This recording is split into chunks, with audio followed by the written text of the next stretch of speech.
Hello, friends. It's Chapo. I think it was a Simpsons Bowls thing. Let's say it was a Simpsons Bowls thing. Yeah. We've got the rest of it.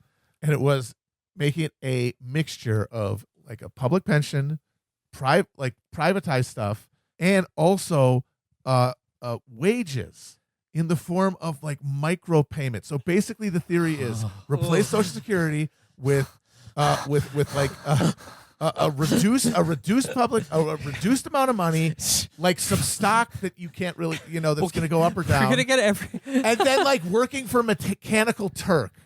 Like you're in a nursing home clicking on McDonald's for Amazon all day to afford gruel. Every senior citizen will have to put a cash.me in the bio. Yes, Venmo is open. Everyone will be showing their butthole to the internet. Dude.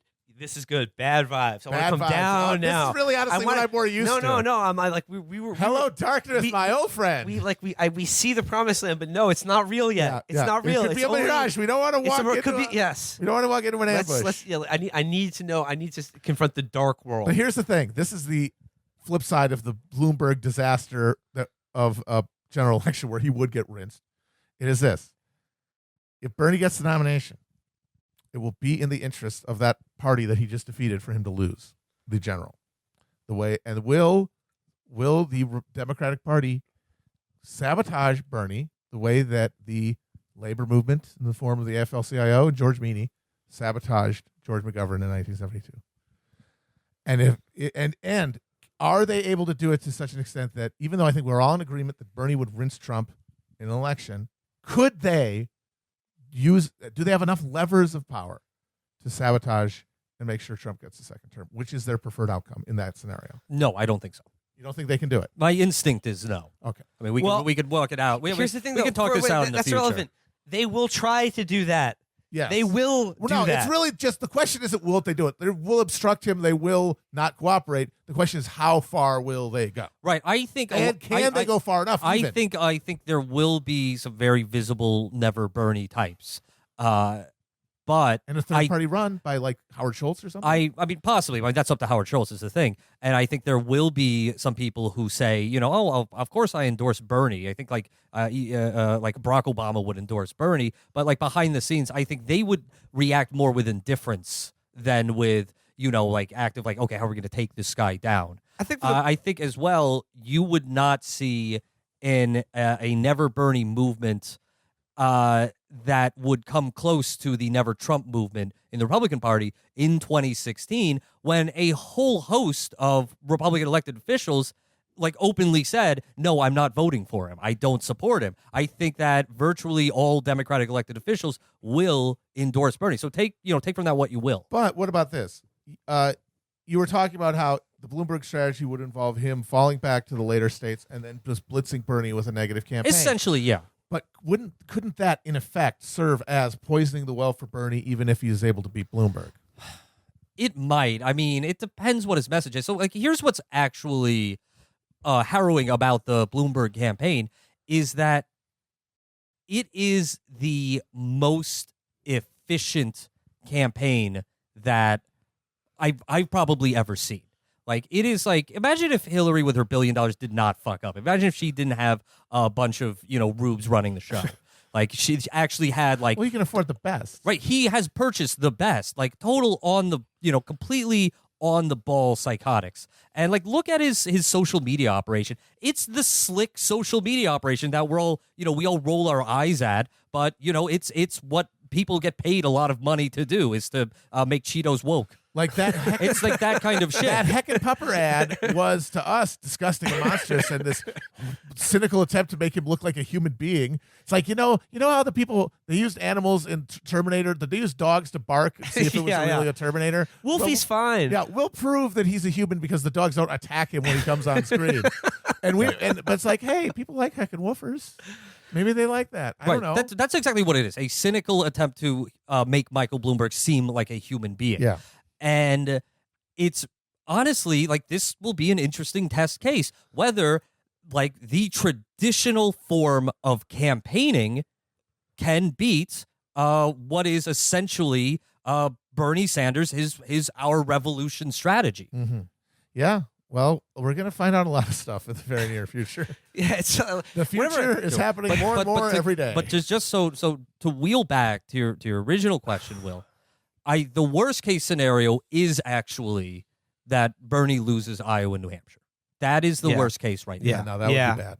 The expectations are too high. And again, like I said, of the last 6 polls, credible polls out of Iowa, Bernie leads in 3, Biden leads in 1. He's tied with Biden in 2. And the thing that keeps nagging at me about Iowa specifically is that between them, Andrew Yang and Tulsi Gabbard grab in the neighborhood of 10% between the two of them, which of course means in Iowa, when they go to the caucus, there's very few precincts where either one of them is going to be at the threshold to get delegates or to go forward. Well, which means they're going to go somewhere else.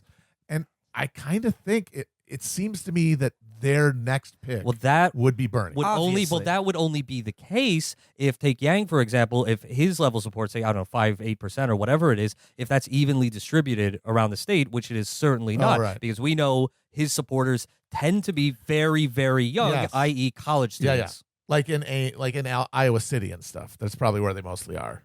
That's where the university is, right? There's some universities there, yeah. Yeah. No, I want to send the message to people that, no, this isn't a wait-and-see situation. This is a do you have a future or not situation, and you can make an active difference. And we know from going around, and we've just been here for a couple nights so far, and yes, we've spent much of our time in Perkins, having business strategy, breakfast meals. All hours of the day, you could get a breakfast meal at Perkins. Pie. You can get pie. It's always something fresh and new. And everything is just lathered in this sort of oil butter. Great. It makes eating much more efficient. It lubricates your throat as you swallow it. But as we also know, there's about 1,000 people who have come from out of state to work full volunteer shifts for Bernie Sanders to canvass here in Iowa, and we know a lot of them are listeners of this very program. I saw a tweet the other day from someone in a Bernie field office in Iowa who said someone walked through their door after driving here from Houston and said, "I'm here because I heard because I heard Bree Joy on Chapo Trap House said that you needed people to come volunteer." Yeah, I mean, I honestly I just want to say I'll say this. So in my darker moments, I reflect on the fact that caring about politics is a mental illness, kind of. Yeah. In certainly American politics. What it is essentially it is a mad and desperate search for a sense of control. It's to feel like you have some sort of say in what's going to happen, even though deep down in your darkest heart you know that's not true. You know that you are totally at the whim of history and fate and machinations of man and beast, and that you have very little to say about where you end up. And politics is a way to feel like maybe I can influence it. And for the most part, that's what it is. It's a sort of a sick displacement of one's sense of helplessness.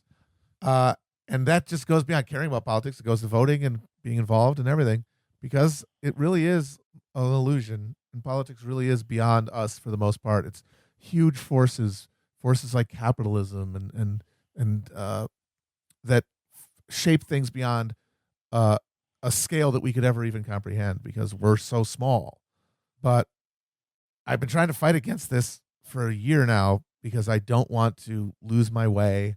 I don't want to get stars in my eyes, but I cannot get over this feeling, even when I'm feeling at my darkest and most pessimistic, that this is a moment that is the beginning of a chance to actually get closer to putting your hand somewhere close to the levers of destiny. Not with this election, not with this primary, not even with Bernie getting in. That's just the opening of the door. You have to step through and you have to walk. But I really feel like that if we have an ability as a species to come together in a common recognition of humanity, that this is maybe our last chance to do it. But we might actually be able to. I have nothing left to say. I'm gonna go to the bathroom and wash my. I'm not crying. Damn it, Will! What do we say about J.O. during the recording? supposed to get your errands done before we meet. But as well, we mention, we shout out the listeners who have made the Bernie journey. Absolutely. Shooters. Many of whom have reached out to us, which we normally frown upon. Absolutely. Of course, no, thank you. with messages of warm encouragement. This is not to shame everyone else who did not make the Bernie journey, but rather not. to say that there are many forms of participation you can engage in that are absolutely critical right now. Because again, it's not just Iowa, New Hampshire, Nevada. It's also the Super Tuesday states where we are just over a month away from. Yeah, the big kahunas. Where they still need people to text bank and to make phone calls. And as well, keep this in mind, the Bernie campaign set a goal for the month of January to make 5 million phone calls over the month. And they blew past that goal about 2 weeks ago. Yeah, they raised it to 10 and they might get there. What is so humanizing to me is the idea that we're all really in this one together, that this is like one big fight where everyone is marching in the same army towards a common cause. And it's a level of organization that I don't think I've seen in my lifetime. There have been movements such as the anti-war movement, for instance, moments like the Obama campaign, which had a lot of enthusiasm from the left. But I just don't think anything really compares to this, to the shared sense of humanity I feel for everyone else who is like, yeah, I get it. We're on the same page.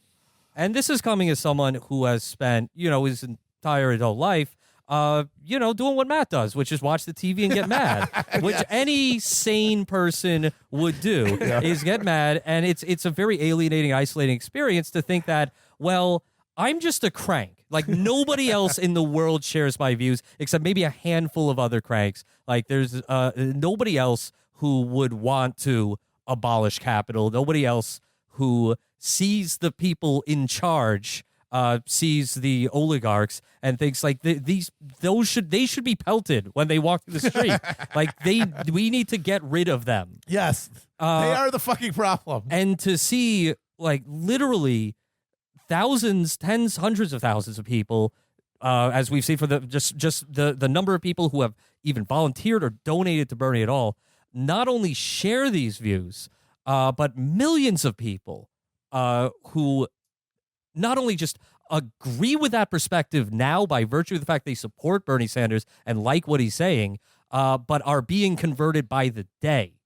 That is, I think, the only cure for this awful spectacle-induced alienation in which we live. Yes. I just, I don't have anything else to say other than what Matt and Virgil just said that I can really even put into words right now. I just feel that echo everything they said and just feel that right now at this moment, the people working for Bernie who support him are the best of my generation.